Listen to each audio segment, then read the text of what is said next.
প্রতিটা বাঙালি বাড়িতেই মাছের বিভিন্ন রকম পদ একটা অন্যতম জায়গা ঘিরে রয়েছে। কয়েকটা সবজি বা বড়ি দিয়ে মাছের পাতলা ঝোল সাধারণ বাঙালি মধ্যবিত্ত বাড়ির একটা নিত্য প্রয়োজনীয় পদ বললেই চলে। আমি সেই রেসিপিটি আজকে শেয়ার করে নিচ্ছি আপনাদের সঙ্গে। কড়াইয়ে সর্ষের তেল গরম করে নুন হলুদ মাখিয়ে রাখা মাছের পিসগুলোকে প্রথমে ভেজে তুলে রেখে দিতে হবে।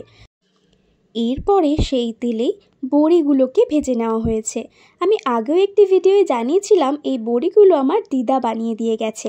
বড়ি ভাজা হয়ে গেলে সেগুলো তুলে রেখে সেই কড়াইয়ের তেলেই 5 ফোড়ন, শুকনো লঙ্কা, তেজপাতা দিয়ে কেটে রাখা পটল, কেটে রাখা পেঁপে, আলু, কচু একের পর এক দিয়ে সেগুলোকে প্রথমে খুব ভালো করে ভাজা করে নিতে হবে।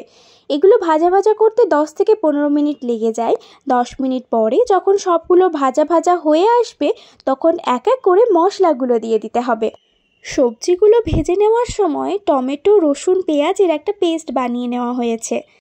সবজিগুলো ভাজা হয়ে গেলে এর ওপরে স্বাদমতো নুন, জিরে গুঁড়ো, আদা বাটা, টমেটো, রসুন, পেঁয়াজ বাটা এক এক করে দিয়ে তারপরে সমস্ত কিছু খুব ভালোভাবে মিশিয়ে নিতে হবে।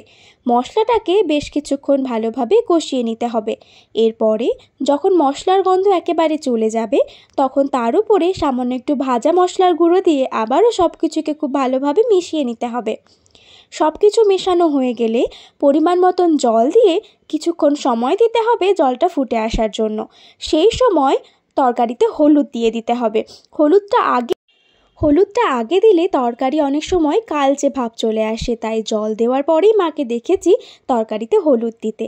এরপরে জল যখন ফুটতে শুরু করবে তখন ভেজে রাখা বড়ি এবং ভেজে রাখা মাছগুলোকে দিয়ে সব কিছুকে ভালোভাবে মিশিয়ে নিয়ে 5 থেকে 6 মিনিট সব কিছু একসঙ্গে ফুটিয়ে নিলেই সবজি দিয়ে পাতলা মাছের ঝোল একদম তৈরি।